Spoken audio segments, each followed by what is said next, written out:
Hi there, I'm Timothy Habinski, and welcome to Timothy Harps.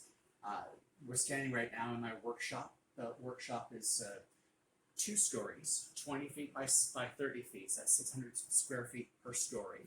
This first story is the machine room, and then up above I also have a room for finishing and for layout, and a final space that's my recording studio.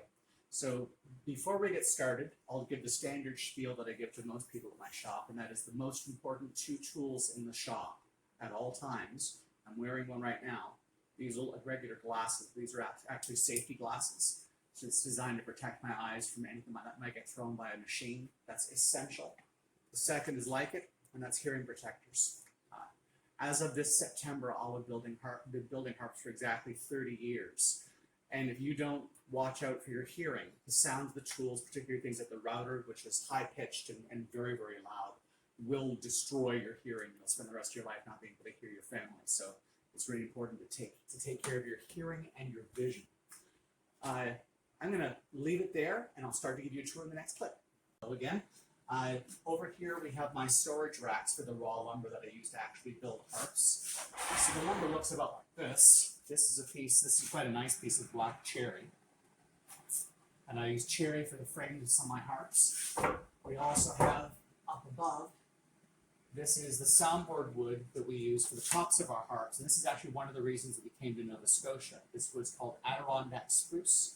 And Nova Scotia is one of the only places that it grows in quantity.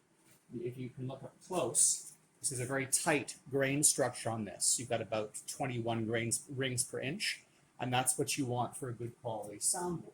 So the wood starts off raw and rough, and the first job that every woodworker does in the shop, regardless if you're making furniture or toys or whether you're making instruments, your first job is what's referred to as wood butchery, and that is you have to take raw, rough slabs of lumber and turn them into the components that can become parts. So I'll show you a little bit of how we do that. Here's an example of wood butchery in progress. This is a little part that was cut to become the back for a very small harp. And what's already been done is I've already cut it roughly to the shape that I want, always leaving a bit for overhang. The next job is to make this surface dead flat. And that's done on a tool over here called the joiner. And this procedure is followed for virtually every part. So I'd run this, so I'm not going to turn it on because it's overwhelmingly loud and you can't hear anything else.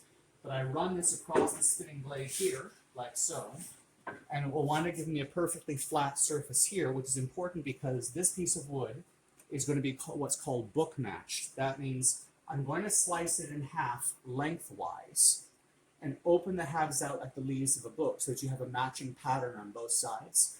But in order to join them together, this surface has to be perfectly flat so that it'll leave without any gaps. The next step in the process of turning raw lumber into parts is your templates. And you'll see it on the wall here. I've got all kinds of templates for different parts. This is a template for the neck of a harp. This is a template for the 4-pillar for a harp. Behind this is for a smaller harp. This is the hole pattern that we use. This is the template to cut the holes in the backs of the harps. This is a template for an outer string rib. So these are really where you store all your information to how to ensure that every harp that you produce is exactly the same as others of the line. Though I do tend to vary my design a little bit, and I do some custom work too. So once you've had a part like that, eventually you wind up with something like this. Now you can see this is already a fair bit more advanced. If you look carefully, you can see that I've actually laminated 2 layers of wood together here. So this was 2 inches of solid hardwood. It's now been laminated into a single piece. It's been cut roughly to shape. This surface has been made perfectly smooth, and then I've covered it with a layer of fiberglass. And that's because a harp is essentially a small suspension bridge, and it carries an enormous load. Guitars and violins have a fairly delicate load, maybe 40, 50 pounds. On a harp like this, however, the harp is going to be carrying about 1,600 pounds, which is like 8 of me standing on the harp day in and day out.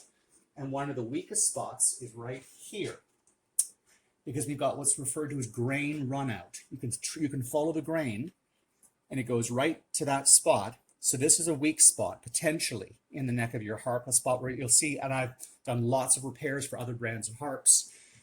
I laminate a layer of fiberglass to the underside of the neck, and it renders that virtually indestructible. So that spot, which is a weak spot, doesn't happen. Here's another couple of parts that are in progress. So these are turning into the sound boxes, the shells of the harps.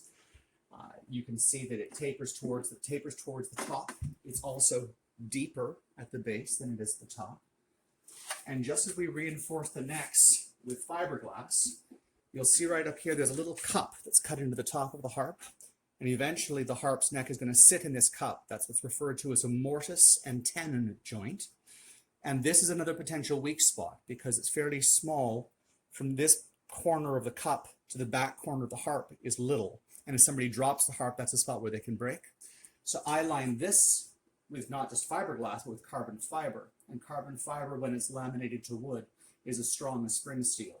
So this makes this virtually indestructible, this weak spot too. And finally, this is the most important piece of wood in the entire harp. This is going to become the soundboard of the harp. And of course, you remember in an earlier clip, I showed you the soundboard with the Adirondack spruce that has such a tight grain pattern. Well, the grain runs side to side. Now, right now, this looks awful. And it should, because it's just raw slabs of wood that are just slightly thickness. So they're thicker at this end than they are at this end. They get thinner as you go up to the top of the harp. And of course, the harps are roughly triangular, so it also gets narrower towards the top. This piece is ready now to be cut roughly to shape. Then it's going to be attached to a template sled, which is thicker at one end than the other, to cut the reverse of the angle into this that we actually want on the finished harp. So this sled will all be passed through the big double drum sander, and it will thickness it so that it will go from about 5/16 of an inch in the base to a little bit less than 1/8 of an inch here in the treble part of the harp. And then we remove part of the sled in order to let the center of the board flex down under the pressure of the roller. So the edges won't be able to move because they'll be supported by the sled, but this will flex down, and it will flex down to a degree that's exactly proportional to the strength of the soundboard. So the soundboard will wind up being thicker in the middle and thinner towards the edges. And if we do it right, we only have to know the dead center measurement because the thicknessing will take place in a way that's proportional to the strength of the board. So as long as this is always exactly the same, and we'll measure that with calipers when we get there, we can predict the entire strength of the entire soundboard with fairly good accuracy. This is sort of one of the interesting features of the shop. This is my wall of clamps. And you'll find that no carpenter ever has enough clamps, and that really holds true for someone like myself who is a luthier, who makes musical instruments. So this board, just imagine with me now, if you would, that this is already completed and it's already been sanded to shape, is going to wind up going on the front of this sound box, and it will be clamped into position with dozens of these in order to make sure that you've got a perfect fit right across the harp. And the strength of that joint is critical. The strings are going to be pulling this board up. Eventually, in fact, it will even arch a little bit, especially down here in the belly. The board is going to arch up, and this joint has to be strong enough on the side. This is your whole glue surface right here. That's the only part that's going to be glued down, is this, then across the top, and then just to here. And I'm actually going to be sculpting away divots in the base in order to make sure the soundboard here can move freely. So this little strip that was here just about an inch wide is going to have to hold its portion of 1,600 pounds and keep doing it for 30 years or so. And it's one more clip for today, which is I think about as far as I can take it until I've done a bit more work on these particular harps. You will have noticed before when I showed you this piece is again called the pin block. And it's called the pin block because it supports the tuning pins, and this is an example of a tuning pin, and the bridge pins. This is an example of a bridge pin. So the tuning pins will go through these holes.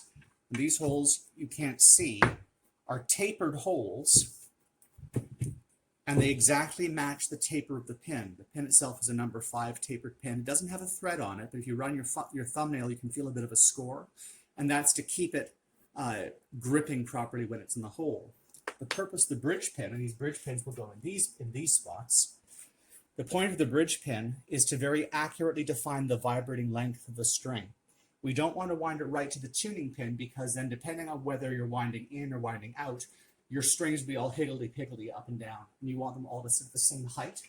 This establishes the vibrating length, and it also lets you very quickly and accurately establish what's referred to as the action, and that is the distance that the bridge holds the string away from the frame of the harp. So this is the 36 string harp, which is a full-sized harp, and it'll have 36 of these pins. These are about $3 each, and it'll have 36 of these, and these are about $1 each. So you can see how the cost starts to mount once you pull all the pieces together and you realize you have to repeat one for every single string on the instrument.